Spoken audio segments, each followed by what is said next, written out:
Croeso and welcome to Tales of Wales, the pod that never fails to enthrall and I can't even be asked to do that thing anymore. I know, yeah. Just going to say this is a Welsh history podcast told to you by two drunk amateurs who want to shine a light on an otherwise dim-litted history of Wales, its people, its history, its adventures, its It's tales. real, baby. It's It's real, real, that's baby. what it is. Yeah, you know what it is by now. It's fucking. We're like 20 episodes Probably in. If you season don't 3. know, If you when are don't, you know? yeah, exactly. Oh yeah. If you're chiming in at season 3, what's wrong with you? Why aren't you starting at the start? But Yeah. you're welcome. Yeah, well, that's the other thing we're going to say. This is the start of season 3. I have made a note here. Let me just read my note where I said season 3 is going to be a lot more factually accurate. We both discovered that reading Hope you books haven't is actually... overpromised there. No. Let me just. Where are my fucking notes? I mean, this is shambolic already. I promise it's going to be more organised than last time. Where are my notes? I can't find them. I can never fucking find them. It's only on my phone. Alright, you say something. Say something. Yeah, you distract him for Christ's sake. No, I think what Franco was trying to say is that Don't you this dare. me and Franco have recently started reading books, and we thought, wow, what are these bloody things? These are great. Yeah. And so we're not just sort of skimming Wikipedia anymore.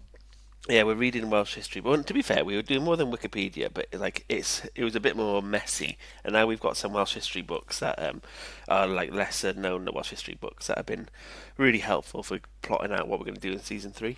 And we both It had truly is like the cavemen discovering fire, wasn't it? When we both like, I'm reading this book, it's really good. And you're like, oh my Yeah. God, I'm reading a book as well. It's actually really easy to understand. So we're just going to steal these books and bring them to life a bit more because we don't expect you to have to read a book. The audience, that is. No. We would daren't put you through We'll that. digest it and add our Oh. sexiness to it at the end and then regurgitate. Yeah. So for season 3, my first note is I want us to pick a pod to start a rivalry with, and I want the listeners to tell us Yeah. another pod who we can start beef with, and we can just fall out needlessly with someone about it. So yeah, listeners, let us I know, like galvanise that, the masses, and let's pick a pod. We'll just fucking hassle and just turn into like Is there some any guerrilla rules on who it marketing. can be, or is it like it can I be think- like a corporate mega hitter, It or could can it be be. like a little man par store that we're going to just fucking shit all over? I think if it's like someone similar to us, and we could just have like a rivalry, just comment on their stuff. Yeah, but I hear all your fans are nonces, and just start attacking them. No, maybe not that. But I do think we so should. horrible. We should have like a fun rivalry with someone, and even if they never know about it, we could just every week just report back on how much we. I don't really Competition know. breeds innovation, Yeah. doesn't it? So Yeah. Don't know where this is going to go, but let's try it. Let's go. So that was my first note for season 3, and the second one is we're gonna game up we're gonna up our game on the history on the actual facts that we spit out. So that's just a message at the top. Let me get rid of those notes. Don't be at us in the comments and stuff if we do still get things wrong. But we're going to try a little bit harder because Yeah. a lot of the time before we've gone, oh, this is this bit of information, and then if you wanted a little side section, we're like, yeah, I haven't looked at that.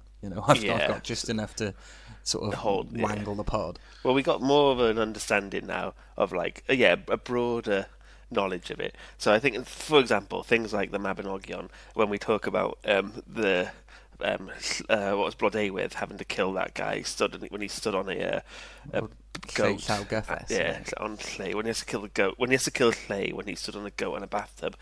If you read the full story, or if you read more references, it tells you why that, and it makes a bit more sense. So we'll look back at some of the stuff and maybe rectify some of our mistakes. But this is a stupid podcast told by two drunks. What do you expect? It's not fucking in our time. Exactly. You're not coming here, not writing your dissertation based on these episodes, are you? And if you are, God help you. God help you. May Lord have mercy upon thy soul. And also, welcome back, Jack. He's come back from his stupid or pathetic trip away on his lad's holiday on his honeymoon, which he didn't even consider doing a podcast from. I know, letting the team down, letting the boys down. Yeah. But what can you do? It's I'm shackled now. Shackled by the, The old weight ball of and my chain. fucking left hand. The old ball and chain. Yeah. The dragon. But no, it's been a lot's happened. The dragon. Lots happened though since the last time, isn't it? As I've recorded, I've been married and I've been on my honeymoon. It's been bloody ages. Yeah, so we stockpiled some episodes, but now we're going to go back to trying to do these a bit more weekly, so we can be more current event in the world of Welsh history. Yeah, the pop culture references will be fucking on point now. Well, maybe not on point, maybe a week behind, but that's the best we can do. Roughly around that. Do you have any tales? Any tales for Wales for us? No, what really? In terms of anecdotes and stuff, my honeymoon was just me sweating on a sunbed, drinking lovely cold drinks next to a pool. It was fucking glorious. Just a nice chill, a And, good reset. Very, very chill. Oh yeah, it was great. I told you when we spoke. Was it yesterday? Yeah. When you said, "How was the honeymoon?" I said, "It was great. I had so much sleep." And you were like, "Yeah." Most people would be like, "Oh yeah, shagging and doing all these crazy adventures abroad." You're like, "Oh, I'm great. I'm well rested." That's what I've drawn from it. Yeah. Well, I'm glad you had a good time. Now, let's never talk of Antigua ever again. Okay, you promise me? Yeah, just for the listeners. A few of us boys got together yesterday just for a couple of Sunday drinks. I didn't mention my honeymoon, not once. And then as soon as I mentioned it one time, Antigua, they were going, "Oh, Antigua, Antigua, Antigua, Jesus Christ. Stop going on about it." Fucking so I couldn't tell any stories. I know. Well, I haven't got too much to report. Antigua.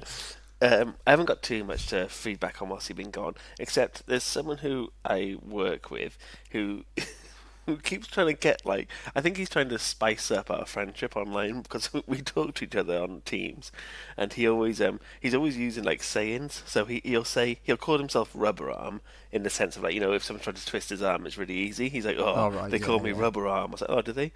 And then he said, oh, we were talking about cooking, and he was like, yeah. So it's really nice when you add a bit of fruit to it. So I just add a bit of lemon piss to the salad. I was like, lemon piss? And he just means squeezing a lemon. Lemon piss. Yeah. And then he said, urinals, urinal cakes, the things you have in urinals to make them smell fresh? Yeah. He calls them piss biscuits. And I just, he's obsessed. What's this guy's thing with piss? He's really into it. He says it all the time. Biscuit. Yeah, so I'm going to kind of keep a log of what other piss-related things he's replaced in life. Note those down. Yeah. So I'm intrigued. I got my curiosity. Yeah. Right then. They call me Rubber Arms, or I'm going to call you fucking Piss Boy, because you keep going on about piss, okay? Yeah, old Pissy Williams. Yeah. So, but lemon piss did make me laugh. I did quite like that one. He was like, yeah, you squirt a bit of lemon piss in it. I was like, oh, God. It's just so unnecessary. You don't need to call it anything different. Just say lemon juice. It's what it is. He's a bit too blokey for my liking, but it is quite funny.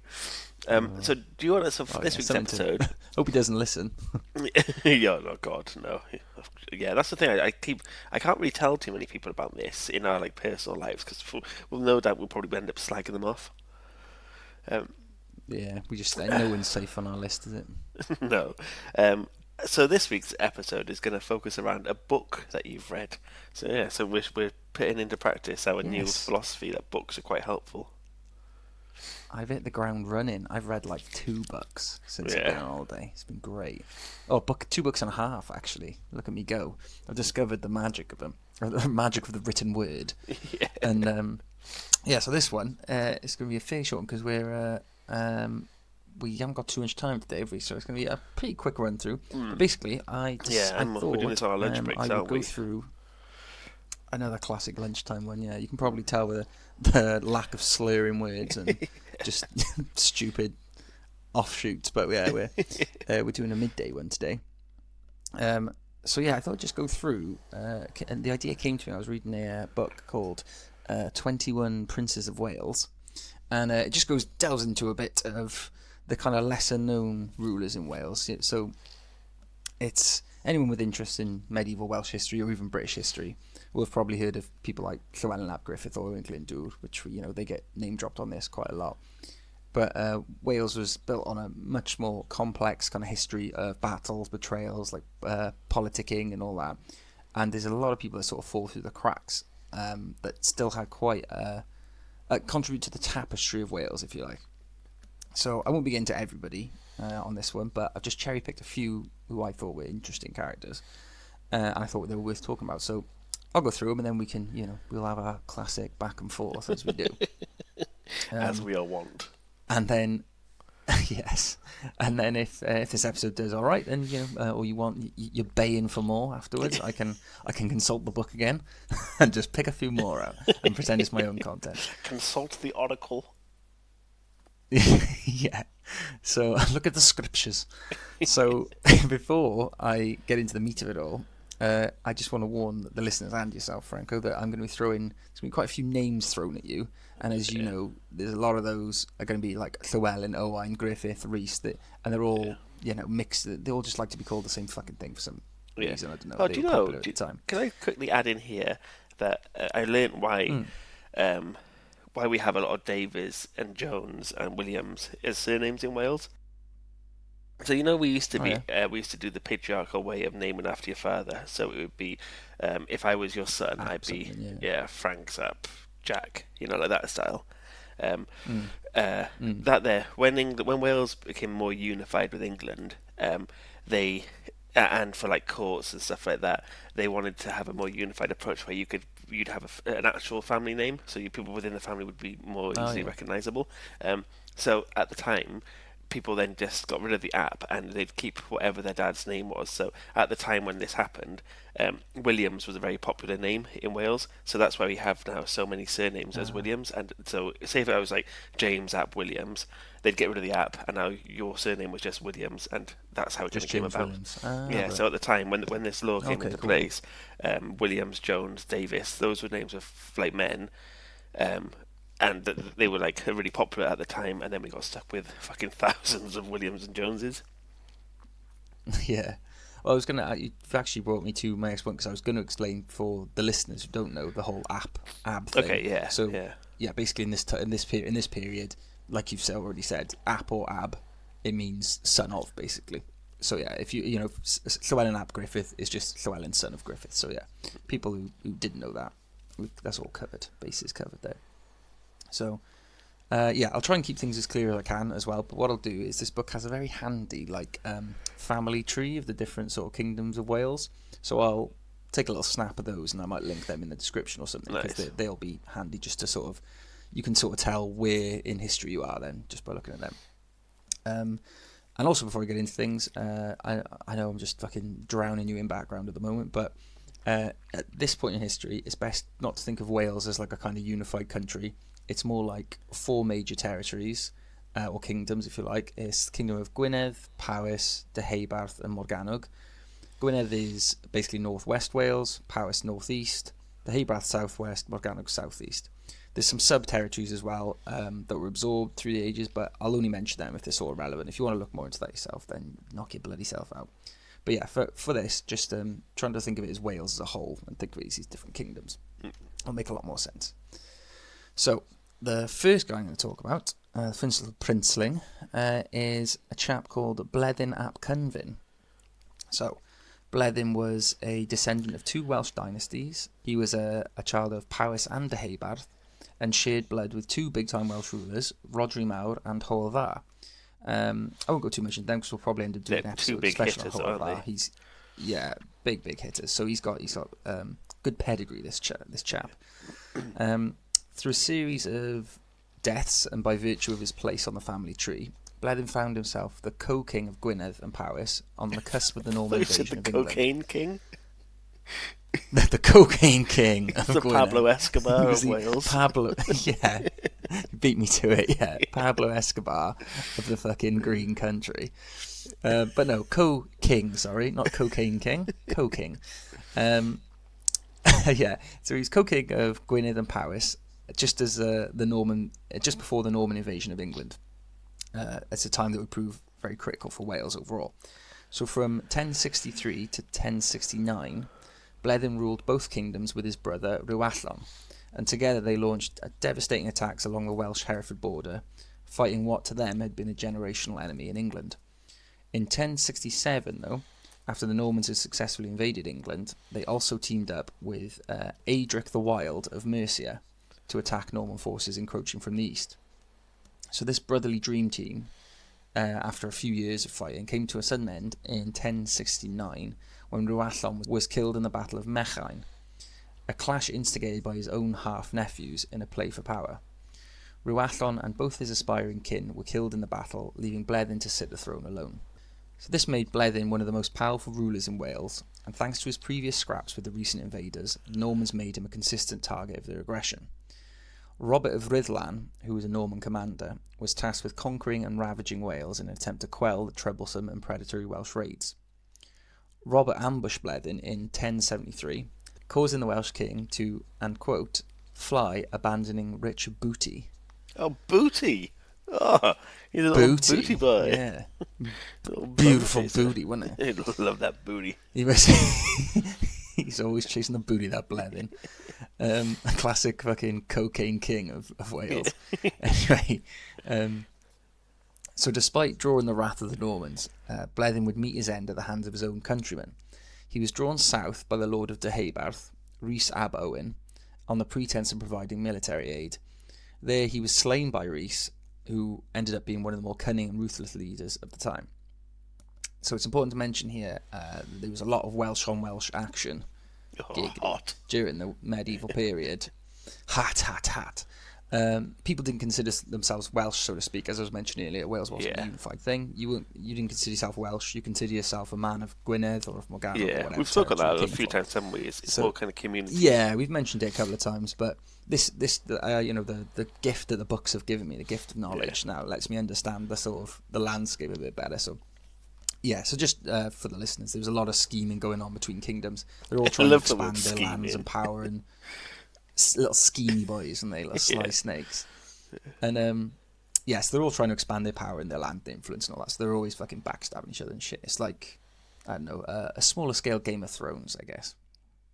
And according to the history books, though, Bleddyn was a king that possessed the virtues of clemency, kindness, affability, liberality to the weak and defenceless, and respect for the rights of the church.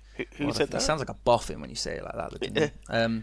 That's just called, according to the history, the Chronicle is like Chronicles Britannium or something like that. Oh yeah, it's called. I should have wrote that down.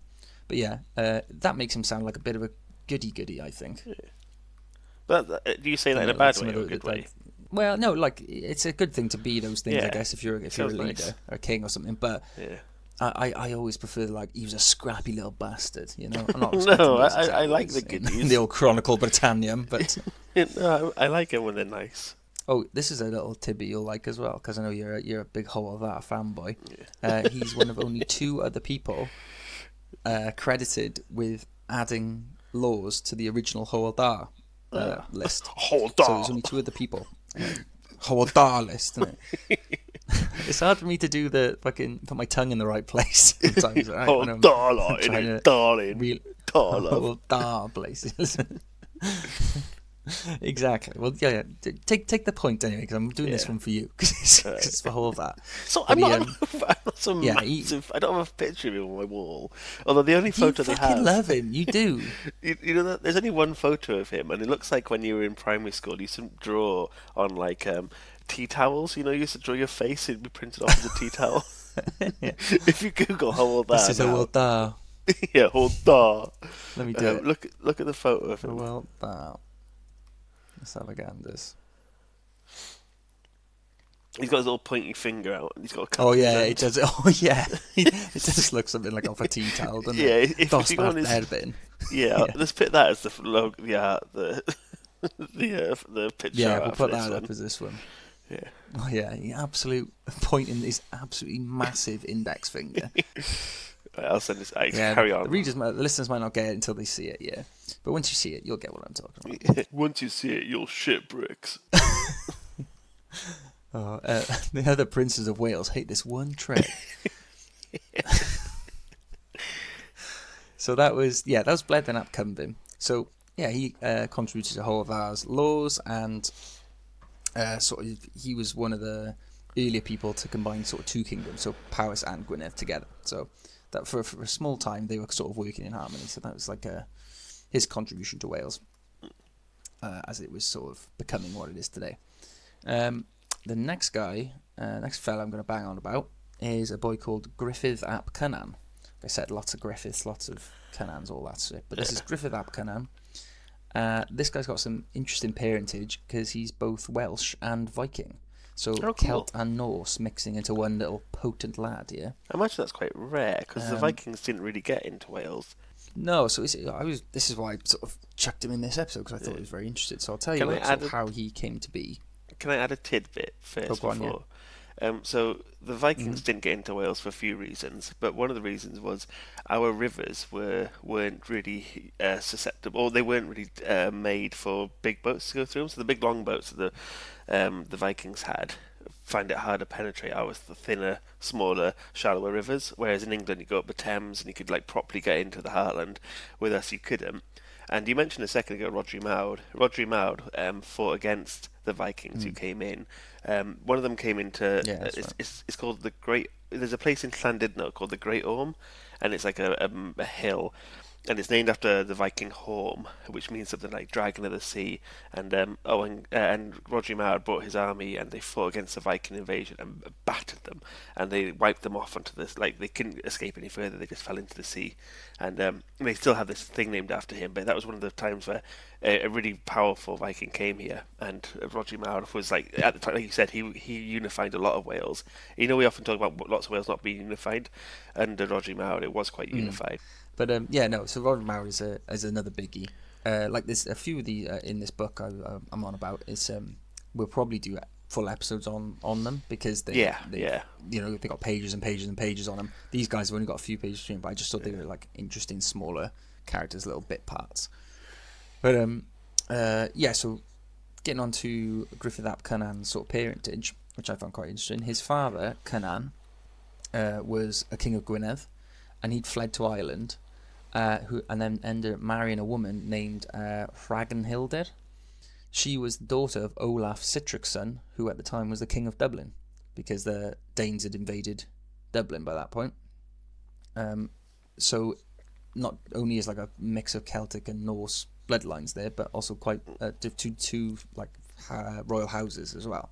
So Griffith would attempt to land on his father's home soil 5 times over 25 years in an attempt to reclaim the kingdom of his ancestors. Each time he was repelled until 1081, when an opportunity presented itself. Rhys ap Tewdwr, himself a son of royal blood, attempting to secure his kingship in the territory of Deheubarth, but was in constant battle with the Prince of Gwent. Gwent is a smaller territory in the southeast, just for the listeners there. Because of this ongoing struggle, Rhys ap Tewdwr was in search of allies. Griffith agreed to help Rhys on the condition that the half-Celt, half-Norse heir be assisted in reclaiming his lands in Gwynedd once the battle was done. Griffith landed at St David's with a force of Danes and Irish, and together Rhys and Griffith were victorious at the Battle of Mynydd Carn, killing the Prince of Gwent. The King of England at the time, King William, agreed to grant Rhys his lands in Deheubarth, but things wouldn't go to plan for Griffith. After setting himself up in Gwynedd, Griffith was summoned to a meeting by an encroaching Norman force, specifically the Earl of Chester and the Earl of Shrewsbury.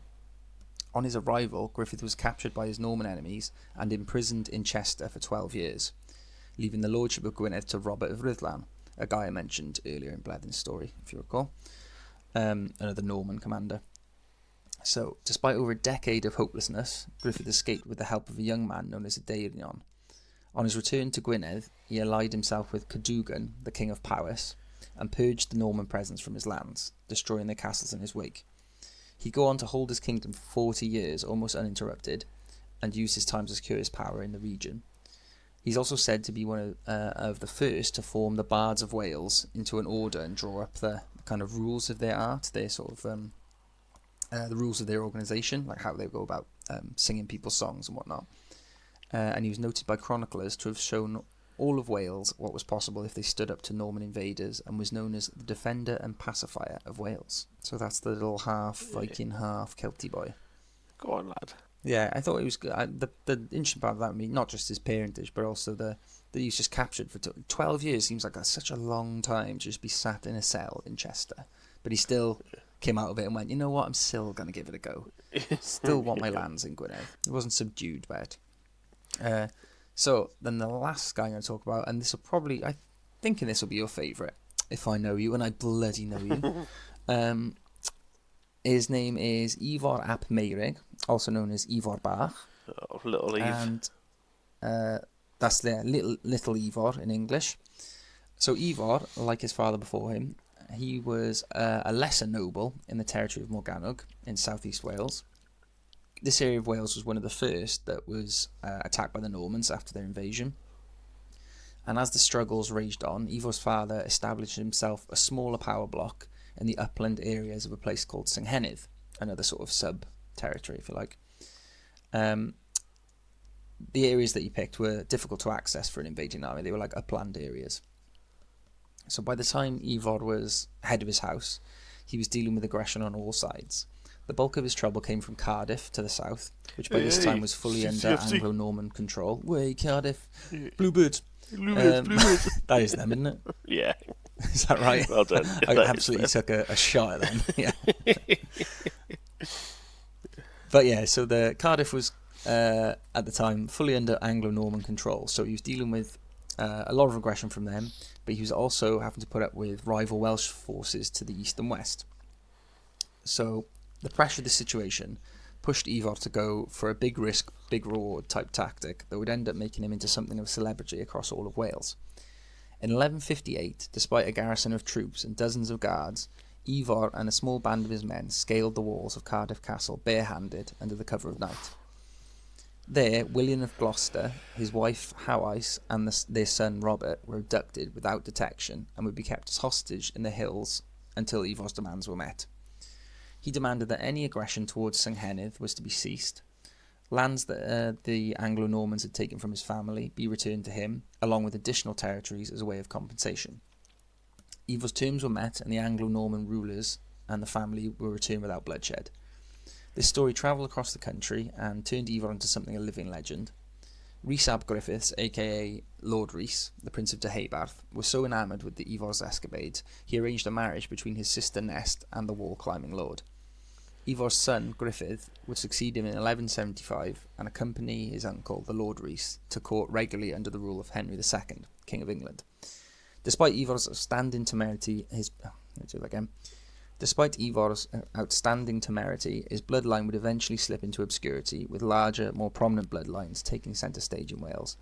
But I thought, for little Ifor, I thought he deserved a shout out on this one, just because that's an absolutely great example, even in medieval times, of just go hard or go home. Instead of having being encroached on by like three sides, just going, I'm just going to fucking climb the Cardiff Castle walls and take a bloody hostage and demand what I want. I thought that was very lots of gumption by him. It reminds me a bit of like Last Kingdom, the TV show. It's with him and Uhtred and his lads rocking in, causing a bit of mischief. Yeah, and doing the sly approach instead of like a full-on battle.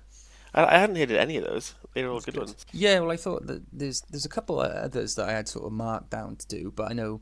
Like when Llian, you wanted to do one on it. Yeah, I want to do a whole full episode on it because she's very impressive. Yeah, she is actually Griffith ap Cynan, the half Welsh, half Vikings daughter. As well. So there's a little connection there. Yeah. So well, she's a shield maiden as well, isn't she? Yeah, because she would have had Viking blood in her as well. Yeah. So. Oh, that's very cool, isn't it? Yeah, so that was a teaser nice little for going forward. Sizzler for the next episode. Yeah, a little teaser. There's a few cool stories in this book, so I'm going to save some for later, because if we do another one of these, there's a few kind of longer ones, so maybe next time we'll do like two people. I don't think it was confusing to follow. Or something. I think that was because I'm definitely one who gets struggled with lots of names and stuff. Right. Yeah, I think that was fine. That made a lot of sense to me, and we'll keep this bit in to show that we're supportive of each other. We're improving. Yeah. Well, who's your favourite? Of those three, yeah. I think it's got to be old Ifor Bach, because I love like an outlandish tale like that. You know, like the other ones they got some cool little tidbits, but is he? Is that a Welsh name? Yeah, Ifor. Oh, Ifor. Ivor the Engine. Ivor would be the English one. Ifor. Yeah. Okay, cool. So let's wrap this up. What we're going to do as well, we might start reading out some reviews we get, because some of them are quite funny, and sometimes unintentionally funny. They're just made us laugh. So we got a nice review from I nearly cried then. Got a nice review from someone saying the perfect blend of Welsh history, the perfect blend of Welsh history and beer. They said this is what history lessons should be like: a jovial discussion on the more interesting parts of Welsh history over a few pints. These two are clearly amateur enthusiasts on Wales and its history and Welshness. Yeah. The amateur part makes it very accessible and novices to me. I love that because they're clearly incompetent. They're clearly absolutely shit at this. Yeah. And then it says they both come across as tiny lads who'd make great drinking partners for their affability, humour, and youthful enthusiasm. I love that we're youthful. Ledge. It's don't get me wrong. I love the review and the fact he's given us 5 stars. It's fantastic. Top man. But that's so like it feels like backhanded compliments. Some of it, you know, like they're so clearly amateur. Yeah. For 2 idiots, it's actually okay. Yeah, they got some youthful enthusiasm. I'll give them that. I love it. It made me really laugh. I found that such a nice review. That was from a guy. Yes, thank you. A guy called or a gal, I don't know, called Fair Groove from Apple Podcasts. So thank you, Fair Groove. That made our day. I sent a picture of that to Franco, and we wept. We were so happy. Yeah. So we got a couple of those to read out. We'll do them as time goes by. We've also got. We should read out the American one because that's funny. The one she thinks we gibber and jabber too much. Okay. I mean, I've got them up here. If we wanna douse it in now, just put it in. I don't know. I think we should save them for end of episodes as a fun little sign off. We'll drip feed you, and we don't want to give you too much too soon. But also, we want to say a big thanks to our listeners in Qatar because we are consistently in the charts in Qatar. So thanks, boys. Thanks for picking us up there. We're weirdly we got a following over there, which we're quite confused about. But on your lads. Yeah, we're not quite sure how, but thank you so much, Qatar. Also, we recently entered the Indian charts as well. Something we're very pleased about. Yes, finally broken India. We've gone global, and we've got global, baby. And we've also occasionally we dip into the UK charts. Very occasionally, it's rare, and we're like 190th or something. But it's nice when that little notch comes up. We were number 69 in the UK for history, which was a sexy number. So that's bands. So that was good. Yeah. I mean, we've never hit those dizzy heights again so far, but we can dream. We can live. We can dream. Yeah, we're at the awkward 68. No one wants to be. No, 70. I'll cut that. Anyway, drop us a review if you can, and we'll read it out on the episode. Give us 5 stars, please, my friend. And love you. Thanks for listening. So we're only reading out reviews if they are 5 stars. So don't try and get funny and do 1 star and give us something shit. We're not reading it out, right? It's got to be 5 if you want to make the cut. All right, love you all. Thanks for listening. Ta-da.